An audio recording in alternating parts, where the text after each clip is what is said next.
Seniai, labai seniai. Tada, kai dar nebuvo mašinų, telefonų ar kompiuterių, žmonės gyveno Lietuvoje ir jos draugų kraštuose. Jie mylėjo savo namus, upes, pievas ir didelius miškus, kur gyveno daug gyvūnų. Ta diena, kai mes pradedame šią istoriją, ryte dangus buvo žydras ir šviesus. Paukščiai linksmai giedojo ir viskas atrodė kaip įprasta graži diena. Bet Lietuvos žmonių širdyse tvyrojo nerimas. Jie žinojo, kad artėja didelis įvykis – mūšis, kuris gali pakeisti viską. Kaimuose mažieji vaikai žaidė ir džiaugėsi vasarą. Jie nebijojo, nes jų tėvai buvo pasiruošę apginti namus.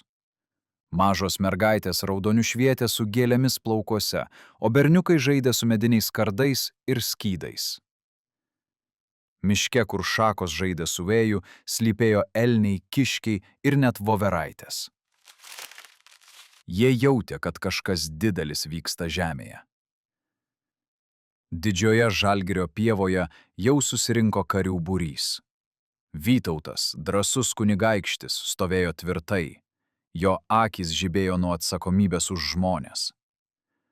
Šalia jo stovėjo karalius Jogaila, tyliai žvelgė į tolį. Jiedu buvo tikri draugai, nes norėjo, kad jų šalis būtų laisvos ir saugios. Ant sparnuotų žirgų kariai nešėsi šarvus ir ginklus. Šarvai spindėjo saulėje, o kalavijai žvilgėjo kaip sidabras. Vėjelis lėtai sukinėjo medžių lapus, tarsi jie dainuotų apie ateitį. Paukščiai virš galvų žaidė ir skraidė kaip maži debesėliai. Mažos bitės skraidė tarp gėlių, o medžių šakos ošė švelnų lopšinės dainelę. Ten stovėjo mažas berniukas, vardu Rūtenis. Jis nešiojo paprastus rūbus, bet jo širdis buvo didelė ir drąsi. Rūtenis norėjo tapti didvyriu, ginti savo šalį ir padėti draugams. Jis laikė tvirtą medinę lazdą ir svajojo būti toks pats drąsus, kaip kunigaikštis Vytautas. Kai žirgas pradėjo bėgti, o kalavijai suskambėjo, visi žinojo, prasidėjo svarbi kova.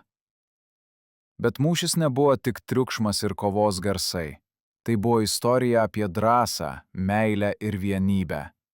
Vyrai kovėsi ne pyktį, bet su noru apsaugoti savo šeimas. Mūšio momentai buvo švelnūs, kaip vasaros lietus. Kai kariai kovojo, jie taip pat žiūrėjo vienas į kitą su pagarba. Rūtenis stebėjo saugioje vietoje, pajutęs, kaip drąsa auga jo širdyje. Vytautas prisiminė savo protėvį Gediminą, kuris sakė, kad stipriausias yra tas, kas myli ir saugo. Ir jiedu kartu su kariais kovėsi kaip šeima. Gamtos gyventojai, lapės, kiškiai, net gudrus vilkai stebėjo mūšį iš girių ir pievų. Jie jautė, kad čia kovoja ne tik žmonės, bet ir visa žemė. Kai saulė pradėjo leistis, blogieji riteriai nusprendė pasitraukti. Jų šarvai lėtai susilpnėjo, o jų žingsniai atsiliejo tyliai. Vytautas ir Jogaila šypsojosi.